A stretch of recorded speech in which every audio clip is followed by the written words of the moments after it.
Este é o podcast Servo de Cristo. Hoje estamos concluindo a série de 4 episódios sobre teologia e atividade física. Ziel Machado, Valdinei Ferreira e Ivelise Cagliari conversam sobre a necessidade da disciplina. Olá pessoal, bem-vindos a esse podcast do Seminário Servo de Cristo. Nós estamos muito felizes hoje por ter a companhia da nossa irmã querida Ivelise Cagliari e o pastor Valdinei Ferreira, que nós vamos conversar juntos sobre a necessidade da disciplina. A gente vem conversando sobre a teologia do corpo, sobre disciplina, sobre prática esportiva, e hoje vamos aprofundar um pouco mais. Afinal, a disciplina é uma coisa boa ou uma coisa ruim? É fácil ou é difícil? Então, com a sabedoria dos nossos queridos parceiros de mesa, pastor Valdinei e a irmã Ivelise, nós vamos resolver esse problema para vocês. Bem-vindo, Ivelise, bem-vindo, Valdinei.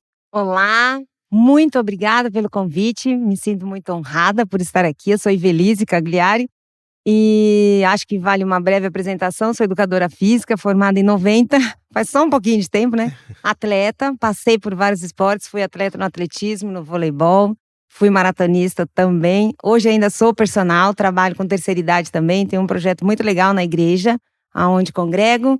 E a gente tem um longo caminho, um longo percurso dentro da atividade física, né? E não só dentro da atividade física, como também dentro da teologia. Fiz bacharel em teologia, já fiz algumas pós-graduações, algumas especializações. E a gente vem trabalhando, realmente é bem paralelo esse tema e bem relevante. E se eu posso começar dizendo alguma coisinha para passar a palavra para o meu colega aqui, é o que o Ziel falou. Quando você fala essa palavra disciplina, vem o que na sua mente? Algo positivo ou algo negativo? É algo muito chato ou é algo prazeroso? Esse tema tem muito a ver com as suas experiências, aquilo que você já viveu com relação à disciplina, como é que você foi estimulado, como é que você foi orientado sobre isso. Certamente a gente colhe os resultados, né? Mas a gente vai falar sobre isso. Vou deixar o meu colega se apresentar aqui. Bom, prazer estar com vocês, Ziel, conhecer a Ivelise também e parabenizar pelo conjunto de temas tratados, né? E essa conversa hoje sobre disciplina é muito interessante, né? Eu, vindo também de uma tradição calvinista, a teologia de Calvino tem na disciplina um dos pontos fundamentais, né, de toda a vida do cristão. Mas a minha experiência com a disciplina, ela passa por várias áreas, né? Da corrida, da meditação, da alimentação, e está muito ligada a um projeto que eu tenho desenvolvido, que eu estou chamando de Mapa Centrante, que envolve movimento, alimento, pensamento e atitude, né? E atitude nesse sentido do hábito, que é formado, né, a partir das mudanças que você deseja para a sua vida. Então, estou bem contente de estar aqui com vocês, né, e desafiado também, porque nem sempre a gente sistematiza essas coisas, né? Vai também vivendo e formando um pouco intuitivamente, mas eu acho que a gente consegue caminhar e construir as ideias nesse processo. Muito bom, muito bom. Uma das coisas que a gente estava conversando aqui nos podcasts anteriores é que esse tema gera toda uma linha de estudo de curso, né? Trabalhar mais intencionalmente aqui no seminário essa questão da teologia do corpo pode talvez ajudar a gente a sistematizar muito desses saberes e dessas experiências e colocar diálogos novos que são importantes para a vida do cristão, para além da atividade cultica, mas para a vida como um todo, né? Então, a ajudar o pessoal a pensar essas dimensões da vida e integrar coisas que provavelmente sejam desintegradas na vida das pessoas, né? A minha descoberta da disciplina, ela começou negativa e depois se tornou positiva. Então, a primeira vez que eu ouvi a palavra disciplina foi no contexto do lar, e disciplina estava associada a castigo. Então, toda vez que eu ouvia a palavra, ou quando eu ouvia minha mãe falando o nome composto, ela falava Ziel Jorge, eu já sabia que o inimigo ia se manifestar. Porque quando eu chamava só Ziel, tá tudo beleza. Mas quando eu falava o nome composto, eu falei, lá vem, né? Eu fiz alguma coisa que não devia. E aí vinha a palavra, eu vou discipliná-lo. Então era uma coisa negativa no primeiro momento. Então criou uma certa repulsa para mim com relação à disciplina. Eu descobri a disciplina pelo lado positivo na prática do esporte.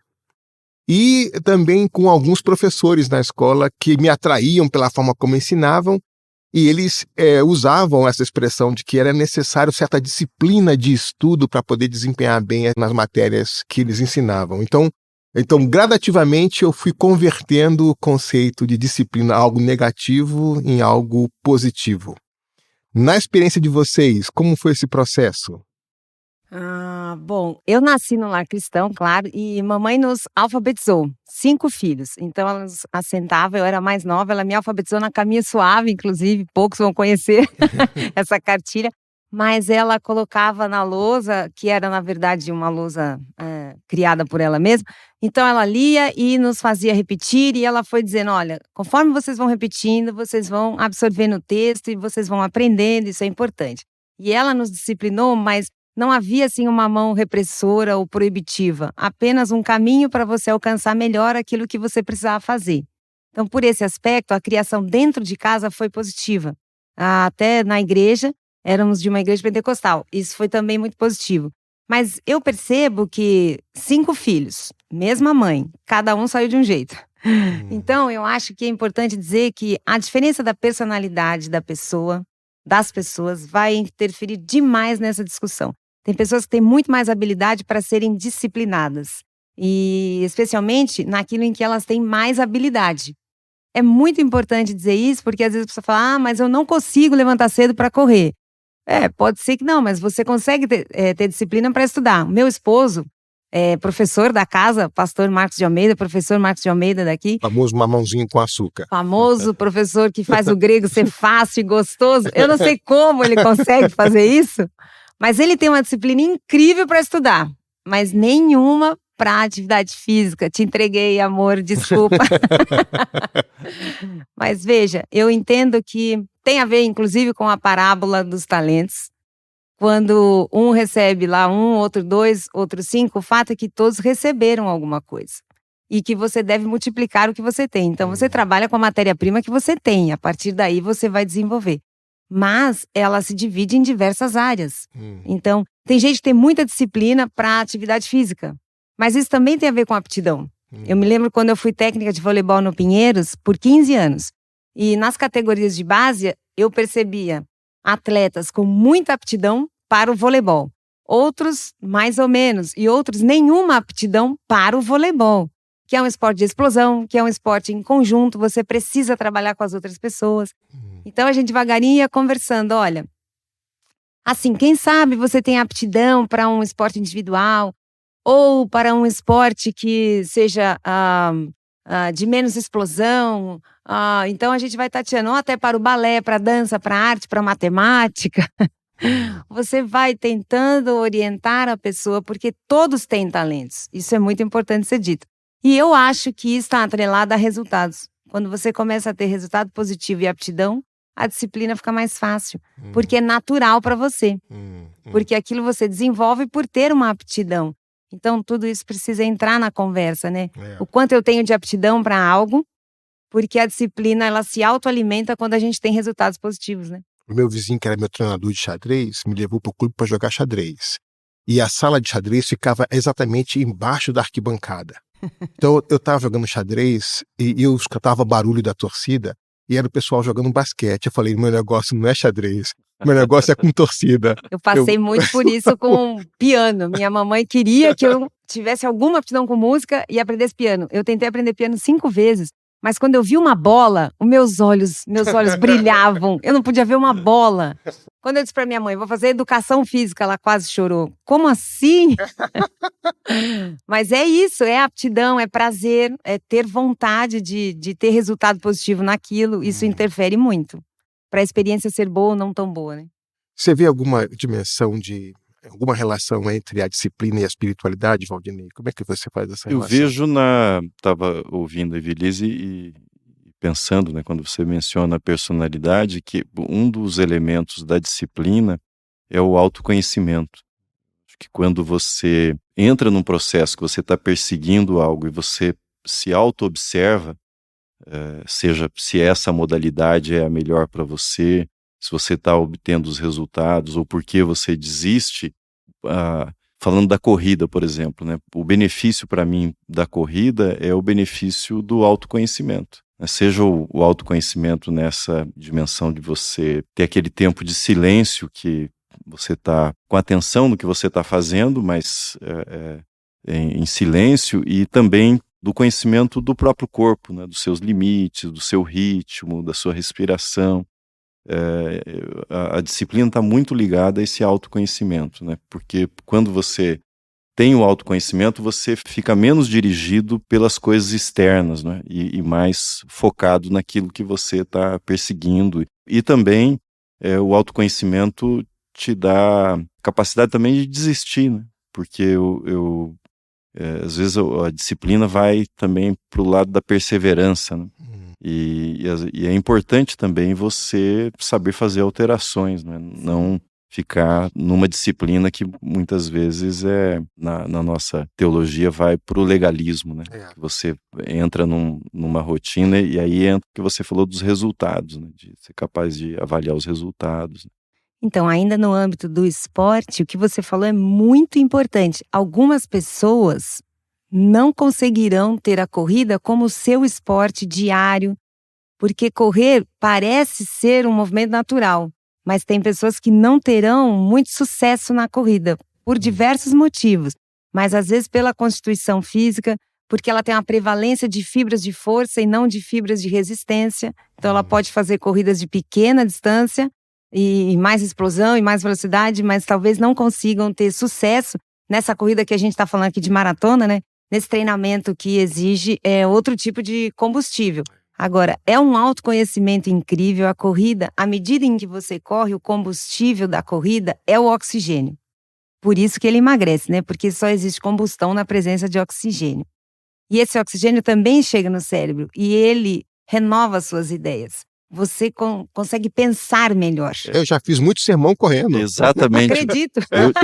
Eu brinco que às vezes eu estou lá no processo elaborando o sermão e trava em algum momento, eu vou correr e na corrida o esboço, a ideia fica clara, mas eu contei isso na igreja e eles disseram, tá precisando correr mais. Eu já falei para os alunos aqui, leve seu sermão para passear com você. Vai dar uma caminhada, vai dar uma corrida, porque as ideias organizam, né? Só tem que correr um pouco mais longe, né? Porque senão... Agora, uma das coisas que, por causa da disciplina e por causa, no meu caso, da corrida, antes eu fiz esporte coletivo, depois esporte com a corrida, mas por exemplo, essa diferença entre persistência e teimosia. Quem vê de fora não consegue fazer a distinção se a pessoa está sendo teimosa ou se ela está sendo persistente, porque ela continua no que ela está fazendo. Mas na prática esportiva, dá para você fazer essa diferença entre teimosia e persistência, né? Porque a persistência, por mais obstáculo que você encontre, você vai chegar lá, porque você está persistente. A teimosia, por mais que você insista, você não chega lá, porque você vai quebrar, você não vai resistir. Então e de fora é difícil você fazer essa distinção, né? Mas quem está dentro do negócio aprende a reconhecer os seus próprios limites, o que leva à questão da maturidade também, do autoconhecimento, né? Não se impor mais do que deve, né? E eu não sei se você quis dar essa conotação, mas a palavra teimosia, ela não é positiva. Não é positiva. Ela não é, a teimosia, na verdade, falta autoconhecimento, falta orientação, falta humildade, ela não é boa, ela chega a ser ignorante. Que às vezes o teimoso diz, eu estou sendo persistente. Quem está ao lado de você, não, você está sendo teimoso. Né? É tipo o profeta Ageu. Vocês plantam, semeia, mas não colhe nada. Está em sactel furado. Né? Aí eu acho que entra, Ziel, uma coisa fundamental para discernir a teimosia da persistência, da perseverança, que é o objetivo, né, pelo qual você faz algo. A meta não alcançada. E quando você tem prazer e realização na atividade em si, né, você tem o objetivo lá, mas o percurso já é satisfatório, você já tem ganho no percurso, né? Então modifica a perspectiva. O profeta Ageu chega durante 2 vezes no capítulo 1, ele diz, considere os seus caminhos, né? Olha, aprenda a avaliar as consequências, ouçam as consequências, né? Quais são as consequências que você está conseguindo com o que você está fazendo? São consequências positivas ou consequências negativas? Elas estão te fazendo avançar ou estão te desviando do rumo? Né? Então, Eu gosto dessa expressão de Ageu que diz: considere os seus caminhos, considere os seus caminhos. Então, a falta de disciplina traz consequências. Sim. Né? Como a disciplina equivocada também traz consequências, né? Tem que aprender a olhar para as consequências, né? Sim. Eu costumo dizer que quando a gente não ouve os mestres, Deus muda o professor. As consequências viram os professores.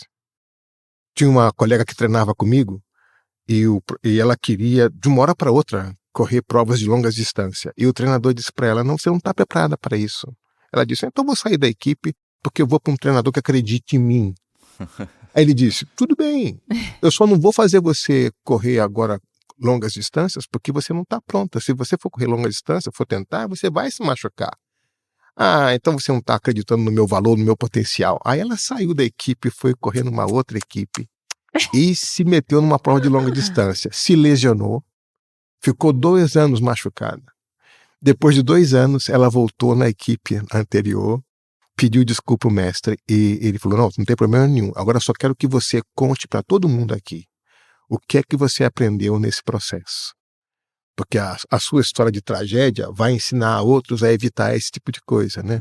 Então a necessidade de ouvir a orientação e dizer: olha, se você não está pronto para isso, então não está pronto, não está pronto. Não força a barra, porque não é questão de não conhecer o valor, é questão de saber o que está fazendo, né? Daí o que o meu colega disse, é a meta. A disciplina ela só tem valor se ela está atrelada a um objetivo e se ele está sendo alcançado ou não, e ao benefício que você colhe com isso, né? Por exemplo, se você quer treinar força, você quer ficar mais forte, você tem que fazer exercícios com resistência, exercícios que vão gerar uma inflamação no músculo, que aumenta a proteína, tem que comer mais proteína, inclusive. Agora, se você quer fazer uma maratona, é um outro processo. Se você quer emagrecer, é um outro processo. Depende do objetivo e aí a disciplina entra para alcançar esse objetivo. Mas ela não está solta, aleatória, né? A disciplina é para alcançar algo. E isso que você diz levanta para mim uma ligação com um outro tema, que é o da moderação. Porque, por um lado, você apresenta disciplina, a gente falou de persistência, teimosia, diferença, mas a disciplina tem uma relação muito grande com a moderação, porque o exemplo que você deu, Ziel, de uma corrida de longa distância, se a pessoa vai de cabeça e só tem esse objetivo e não consegue equilibrar com a alimentação, com o descanso, com fortalecimento muscular, vai dar errado, né? Vai ter problema. Então, a moderação, e isso envolve uma capacidade de organização e distribuição para todas as áreas da vida. Você não vai fazer uma única coisa. Você vai fazer as coisas que são importantes e esse conjunto produz uma vida disciplinada, né? Mas não a disciplina só para um objetivo pode revelar uma vida desequilibrada numa porção de outras coisas, né? E aí traz mais malefícios do que benefícios. Sim, na etimologia a palavra disciplina significa exatamente isso, né? Instrução, conhecimento, a educação que você recebe de um mestre para alcançar um objetivo. Então isso faz todo sentido, né? Eu gosto de pensar da disciplina como uma linha de chegada, assim. Eu penso assim, né? Boa. A minha visão de futuro influencia o meu presente. E essa influência sobre o meu presente eu chamo de disciplina. Então, olhando para o futuro, o que eu espero alcançar, a meta que eu espero atingir, de que forma essa meta disciplina meu processo. Então, o treinador sempre diz para mim: Ziel, você não pode, hoje, né, ele diz, você não pode fazer 2 maratonas no ano, mas você pode fazer uma. Por favor. Né? Antes eu fazia 2, mas eu levava 4 meses para poder me preparar para uma maratona. Ele diz: agora você tem 61 anos, faça uma maratona, é uma boa prova, prepara para essa prova e faça bem feito e pronto, mas você não vai se... Então, assim, tira aquela loucura de querer fazer toda a corrida qualquer tempo todo, na moderação, e você aprende a já sentir prazer na construção do seu sonho, né? Então a disciplina ganha um outro sabor, né? Ganha essa recompensa diária de estou fazendo o que é certo para chegar na direção que eu quero chegar, né? Inclusive diz que uma pessoa disciplinada é uma pessoa sábia. A gente costuma dizer que aquela pessoa é sábia. E isso faz muito sentido, né? Crosby ele dizia assim, uma pessoa madura é uma pessoa que reconhece os seus limites. Sim. Que é um sinal de maturidade reconhecer os seus limites. Então, às vezes, na atividade física, você aprende a reconhecer o seu limite, que se aplica em outras áreas da vida também, né? Muito. Eu já vi o meu treinador treinando uma pessoa para quebrar. Ele falou assim, eu vou te ensinar uma coisa importante hoje. E ele fez uma planilha para o cara quebrar. O cara foi, ele não conseguiu fazer. É isso que eu queria que você aprendesse, que você visse o seu limite. Você agora quebrou, você sabe onde é o seu limite. Então, parte do meu treino hoje era quebrar você. Eu te quebrei. Você quebrou aonde? Aí ele disse, eu quebrei em tal situação, em tal quilômetro, assim, viu? Esse é o seu limite. Isso já me faz lembrar, vou começar a traçar alguns paralelos aqui com a Bíblia, no texto de Hebreus 12, o filho, quando ele é disciplinado, ele não gosta muito. Mas é para ele ver que ele já está indo errado, no caminho errado, né? Então, no momento da correção, isso não é agradável, mas depois isso produz o fruto da pacificação e o pai só corrige o filho que ama. Então, nesse sentido, a disciplina é o que o seu treinador fez. Eu vou deixar você quebrar a cara para você perceber que não é esse o caminho. E o que vocês acham que seriam os grandes obstáculos hoje para uma vida disciplinada? A gente tem uma vida super abundante, cheia de coisas, cheia de oportunidades. Uma cidade como São Paulo, por exemplo, é uma cidade que você pode ficar acordado 24 horas, porque as alternativas, as distrações, é muito mais do que a gente dá conta. Então, quais seriam assim, os obstáculos que vocês veem com relação à disciplina? Eu acho que você já apontou, né? Essa profusão de distrações que a gente tem, né? O excesso de informação, né? Você acaba não conseguindo ter foco, né? Eu nunca fiz nenhuma enquete, né? Mas eu tenho a impressão que cada vez as pessoas têm mais dificuldades para pegar um livro e ler até o final. Acho que isso porque você está o tempo todo com o celular, com outras ofertas de distrações, né? Eu acho que esse excesso de informação, de atração, isso dificulta bastante a disciplina. Aliás, uma gula essa ansiedade, sensações, né? Aliás, uma pessoa disciplinada é uma pessoa que pode ser definida como organizada, obediente às regras, submissa aos processos, e então vai na contramão exatamente disso que você disse. Essa nossa ansiedade por querer estar em todos os lugares, ser bom em todas as áreas da vida, conseguir resultados grandes em tudo, ela é ruim. A ansiedade é o primeiro obstáculo para a disciplina. É a ansiedade, a insubmissão e a incapacidade de se conter, de se submeter às regras do processo. É um processo, né? A minha mãe dizia assim para ele em casa, quem acerta o alvo, erra o resto. Pensando naquele alvo de 100, 50, 20, 25. Ele disse, se você acertou o alvo, você vai errar o resto. Não dá para acertar tudo. Aí eu dizia assim, mas se eu der um tiro de bazuca, eu destruo até a parede, o alvo todo. Isso parece com você. Isso me faz lembrar do livro do Richard Foster, Celebração da Disciplina. Esse livro é incrível. Para a gente falar em disciplina, a gente tem que passar por esse livro, né? E aí ele fala das disciplinas interiores, né? Era oração, o jejum, a contemplação, a simplicidade, a solicitude. A primeira vez que eu vi esse livro, eu fiquei pensando com a capa, fiquei brigando com o texto. Falei, já brigou de capa. A gente celebra a disciplina ou a gente celebra o que a disciplina produz? Mas depois falou assim, não, a disciplina também é algo que possa ser celebrado, dependendo de como a gente vê a disciplina, né? Talvez aquele minha imagem da disciplina como algo negativo. Como correção, né? Como correção, eu disse, não quero celebrar a disciplina, mas a disciplina é como uma ascese espiritual, como uma dinâmica, é uma coisa importante, né? Muito bom, muito bom. Não, esse livro é incrível. E aí a gente pode pensar em disciplina pelo viés da dedicação, da devoção, de um círculo virtuoso em que você se autoalimenta por bons resultados, né? Então, vamos destrinchar um pouco esse círculo virtuoso. Como é que a gente pode aprender e cultivar a disciplina? Como seria alguém que se diga assim, acho que eu não sou disciplinado. Como é que a gente pode aprender a disciplina? O primeiro passo, na minha opinião, é a instrução. É você ter um manual. É você saber onde você quer chegar e como chegar. E aí vem a disciplina, que é a capacidade de submeter-se a esse manual, né? Por exemplo, o cristão precisa conhecer a Bíblia. É um manual para você chegar no céu, né? Paulo fala muitas vezes sobre isso. A gente tem um alvo, a gente está fazendo uma corrida. E eu acho que você precisa ter instrução. E se dominar, né? Não é uma questão da gente fazendo mais coisas, talvez é uma questão de fazendo menos coisas, para ir afunilando naquilo que é o seu foco. Eu acho que também que a influência de amigos ajudam, por exemplo. Às vezes, quando não estou disposto a treinar, e os amigos me chamam a treinar, essa companhia deles é muito importante para me manter firme naquela disciplina que eu estou colocando. Contexto social. O contexto, né? Uma coisa interessante é fazer objetivos menores, né? Os mini objetivos, né? Então a gente está falando aqui de corrida, de maratona, mas pensando na atividade física, estabelecer, você vai um trecho de ônibus, vai a pé, desce uma estação antes do metrô. Eu fiz uma mudança grande há alguns anos já. Eu trabalho no meu prédio, eu trabalho no 7º andar. E eu comecei em 2014, mais ou menos, que eu ia subir todo dia até o 7º andar e não usar o elevador. Comecei a fazer isso, né?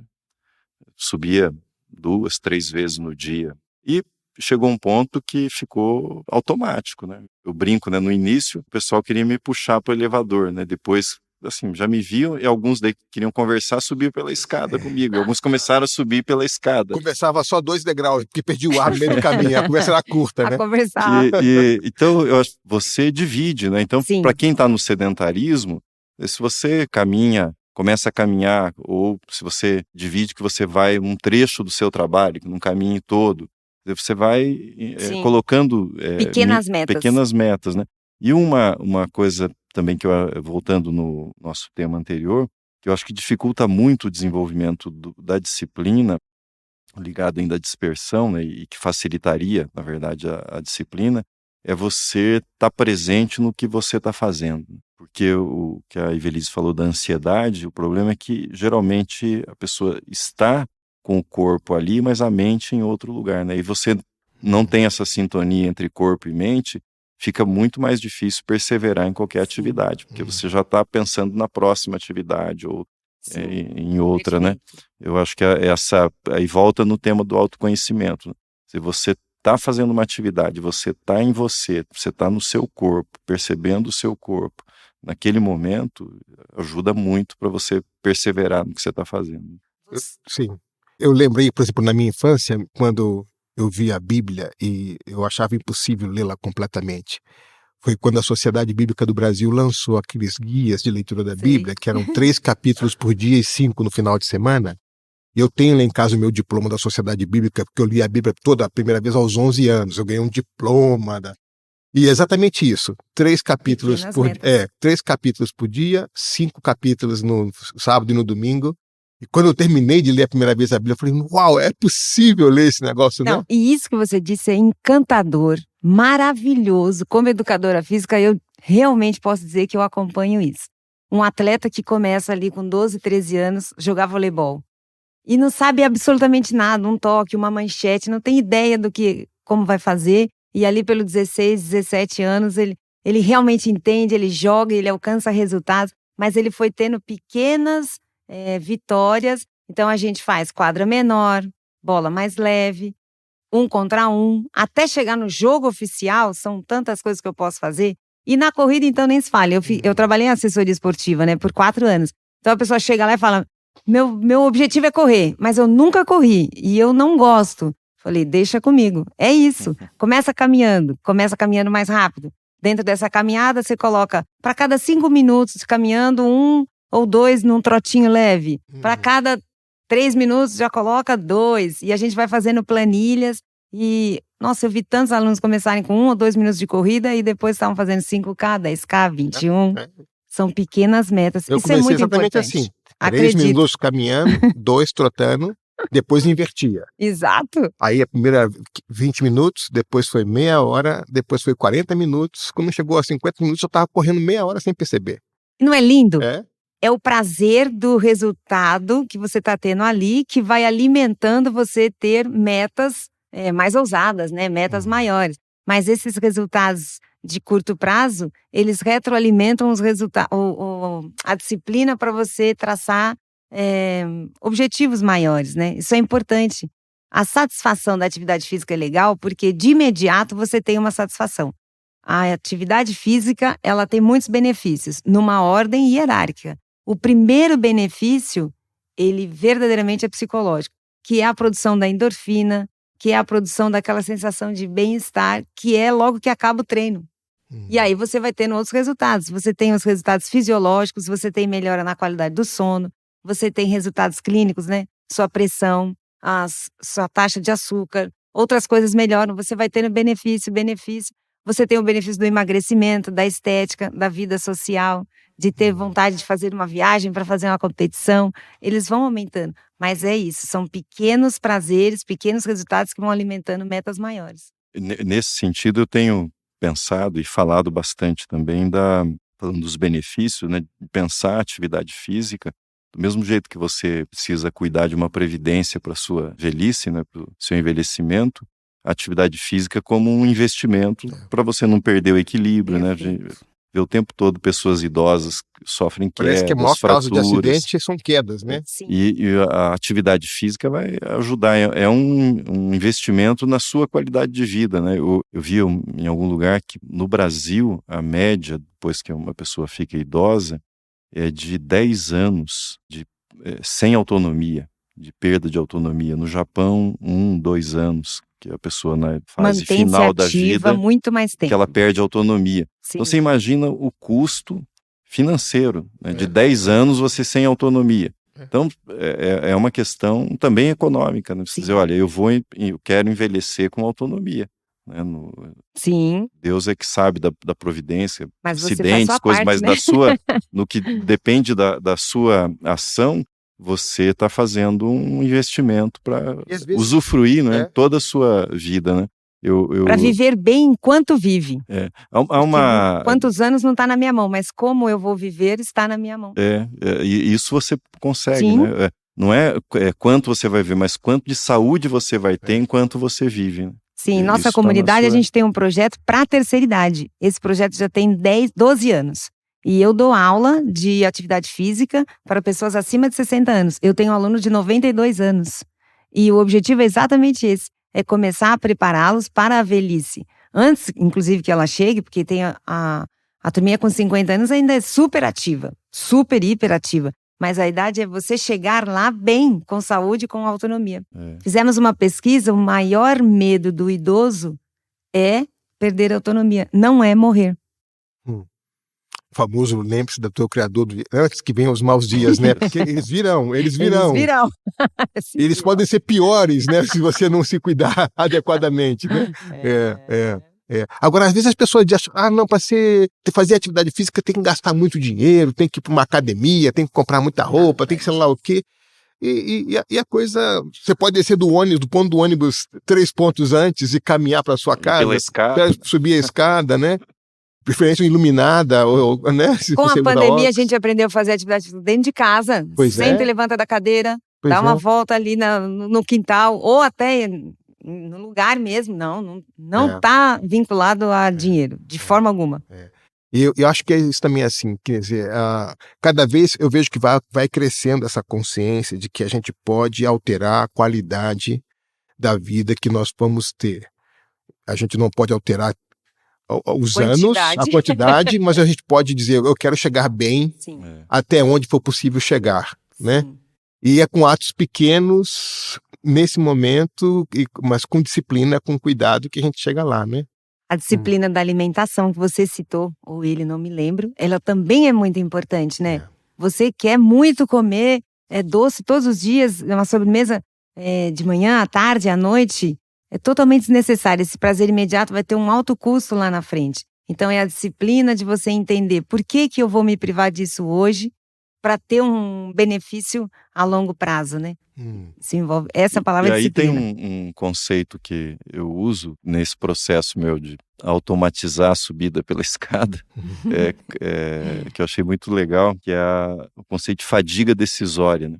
Se você quer criar um hábito, você precisa buscar estratégias para evitar a fadiga decisória, porque quando você estiver cansado, você vai fazer uma escolha ruim. Então, esse exemplo da sobremesa, né? Se você se joga no açúcar depois das refeições, aí você diz, não, eu não vou durante a semana comer sobremesa, mas aí tem um dia da semana que é um feriado.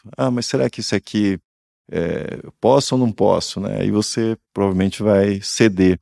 E se você tiver que ficar decidindo toda vez, então, por exemplo, eu decidi, eu não vou usar o elevador.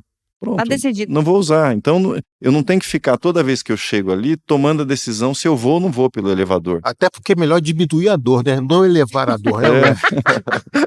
Então, simplesmente Esse é o Ziel. esse processo de decisão toda vez é o que arrebenta a disciplina. Você tem que tomar a decisão na hora errada, né? Você toma a decisão antes, Quando né? você está bem. Porque quando você está cansado, você faz decisões ruins. Eu fico imaginando José na casa de Potifar. Diante da situação que ele teve que enfrentar, provavelmente aquela situação ele já devia ter simulado antes e soube que decisão tomar numa situação como aquela, Sim. né? Então, esses estados alterados, né? É igual um treino para direção. A gente vai aprendendo a desenvolver reflexos. Então, você vai educando os seus reflexos para que numa situação que você precisa tomar uma decisão rápida, você toma com base no reflexo e não com base na situação. Tem estudos sobre força de vontade, né, que mostram que quando a pessoa está cansada, ela toma decisões piores. E estudaram as sentenças dos juízes em Israel. Eles começam dando decisões favoráveis. A causa que chegava depois das 3 já era qualquer decisão. Era pedido, na verdade, de soltura de prisioneiros, né? Então, eu não recordo agora o nome dos psicólogos, mas se você está sempre decidindo, e aí, por exemplo, você teve um dia estressante de trabalho, tomou decisão, teve reunião, tal, e aí você vai no final da tarde decidir se você vai fazer atividade física ou não, você não vai fazer. Essa decisão tem que ter sido tomada antes. Em outro lugar, em outro momento. E você vai fazer a decisão. Então, eu acho que isso a gente precisa ter em mente, né? Se você quer desenvolver disciplina para atividade física. Sim. A Evelise mencionou aqui o livro Celebração da Disciplina. Vocês lembram de outros livros que ajudam a pessoa a pensar sobre esse tema? Eu tenho um livro que eu gosto muito do Gordon MacDonald, que é Pondo em Ordem o Seu Mundo Interior, da editora Betânia. Então ele trabalha esse nosso ecossistema interno. Então, o tempo da meditação, o tempo da leitura, o tempo do descanso, é um dos livros que eu gosto bastante sobre essa disciplina interior que tem impactos para a realidade exterior. Vocês lembram de outro tema, outro livro? Um autor que me vem à mente é o Viktor Frankl, mas eu não me recordo o nome do livro. O Sentido da Vida? Ou Viktor Frankl, o autor da logoterapia, né? Isso. Viktor Frankl. Tem um recente agora do James Smith, que é Você é aquilo que ama, o poder o poder espiritual do hábito. Sim. Que a editora Vida Nova publicou. Tem um do Stott, que é Desafios para a Liderança Cristã, que ele trabalha sobre cansaço, sobre conflito. A editora Ultimato publicou também. É um livrinho verde, bem fininho, mas é bastante bom. Eu li o ano passado e gostei demais, e li, releio, Biografia do Silêncio, de um padre espanhol, teólogo, Pablo Dors. É sobre meditação, o livro, né? Como ele desenvolveu o hábito da meditação, mas se aplica para qualquer formação de disciplina, né? A meditação hoje é algo que se fala muito, né? Na pandemia foi falado muito sobre meditação para você tentar se acalmar, se harmonizar, se ouvir, como você mesmo disse. Estar naquele lugar presente. E a oração é uma meditação também. Né?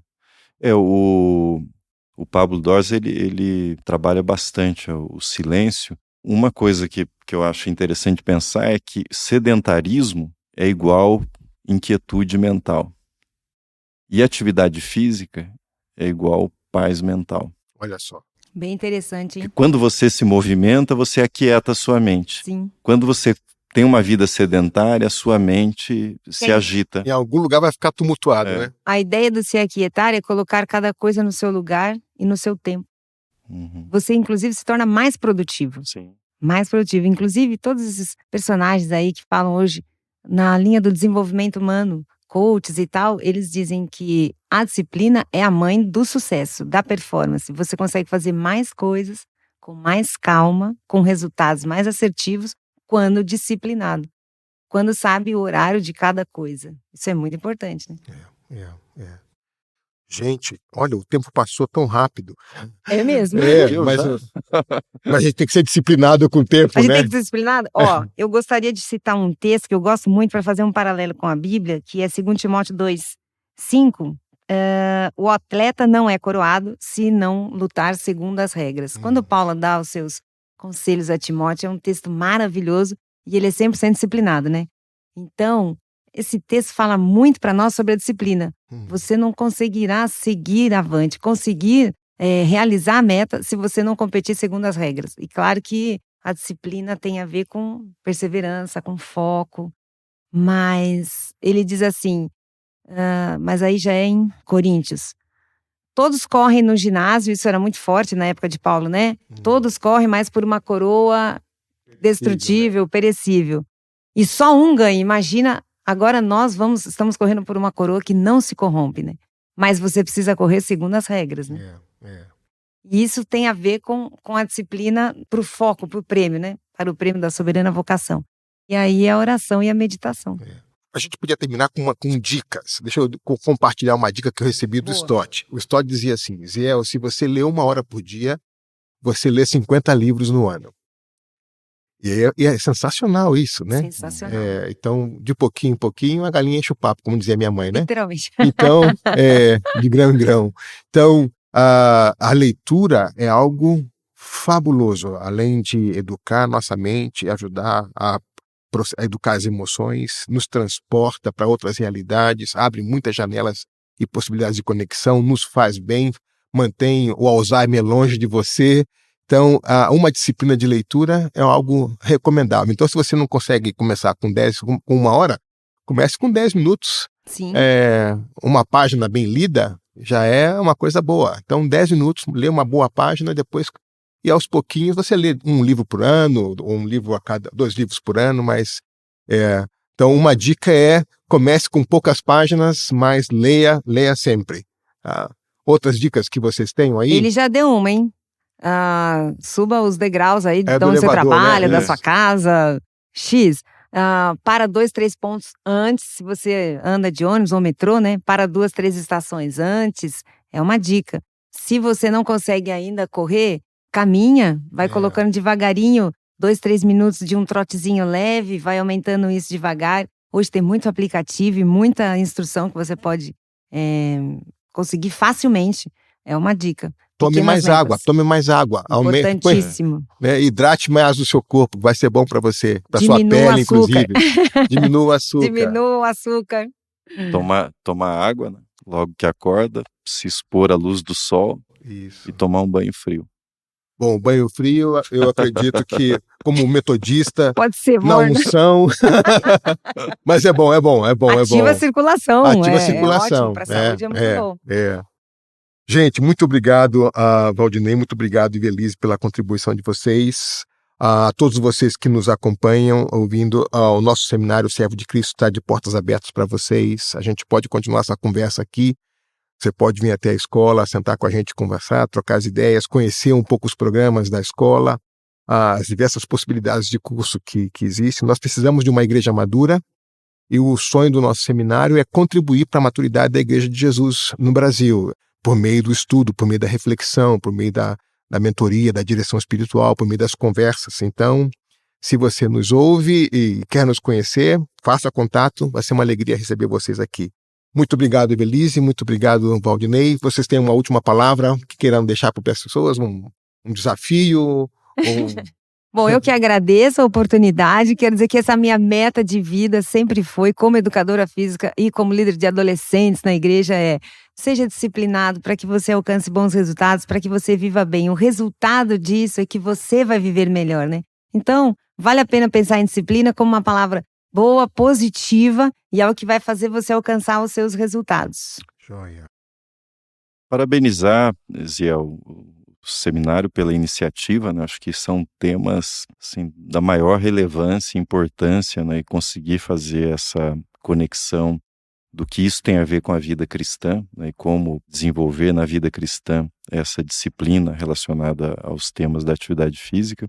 Então, dar os parabéns e assim, para mim, a palavra final que eu deixaria é escuta interior. Eu acho que você tem que se escutar, né, se perceber, o autoconhecimento, né, e buscar nessa escuta interior a percepção do Espírito Santo, da presença de Deus, né, te guiando para a realização da vontade dele. E aí Romanos 12, né, rogo-vos, pois, irmãos, que apresenteis o vosso corpo por sacrifício vivo, santo e agradável a Deus, que é o vosso culto racional. Essa ideia de que a nossa apresentação não é uma apresentação cultica no sentido do rito, da hora do culto, né, da liturgia da vida, né, do dia a dia, do ordinário, quer comais, quer bebais, fazer tudo para a glória de Deus, né? Joia, joia.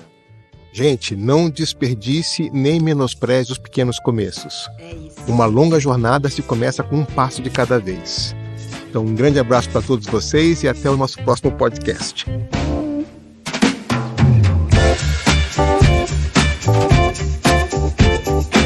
Você escutou o podcast Servo de Cristo. Para mais informações, acesse o site www.servodecristo.org.br.